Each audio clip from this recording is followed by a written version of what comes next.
Guys. Are you ready?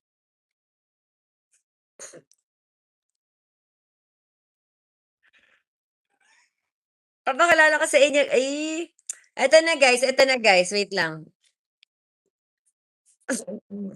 Ay, nag-aantay na siya, sorry, sorry, sorry. Boyfriend ko pala, si Mr. B. Mr. B. Ey! Mama. Dada! Uy! Sabihin niyo na, be. Dada! Naka-on? Yep! Yep. Hello, everybody. So, ayan, nag-trip kami today. Boyfriend for a day. Yes. Started at 3 Yan, p.m. kaya sabi tinanong kami ni Nag-start Kat, at 3 p.m. nag-start ng 3 PM. So sabi ni Kat, dapat dahil boyfriend for a day, dapat may tawagan kayo. So parang naisip ko na lang yung last na napanood ko na tawag ko sa kanya, Dada. Mama. So ayun, everybody si Dada.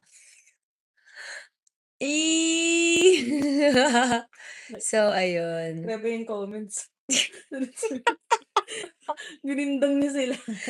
Dada, boyfriend for a day. You are crazy daw. Bakit? Sabi niya, you are crazy. Crazy in love. In love?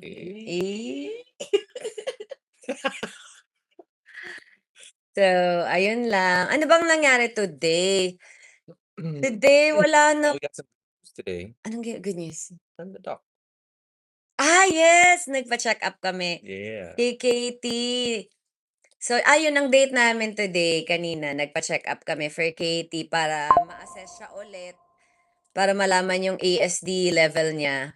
So, ang kanyang ASD level ay ASD level 1. Hindi. Ano siya? 0.7.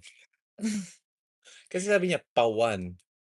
Diba, pag sinabi mo pa-1, ibig sabihin like papunta sa 1.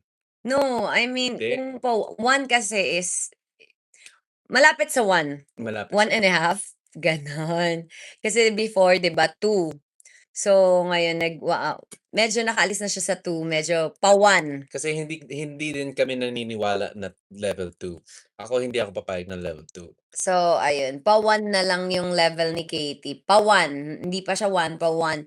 Means, kailangan ng alalay, ganyan, di ba? Pero kaya niya Yes, kaya niya ang tawag doon? Function. function yan. Yeah. Yes, magfa-function siya, pero ayun. Pero, Dada.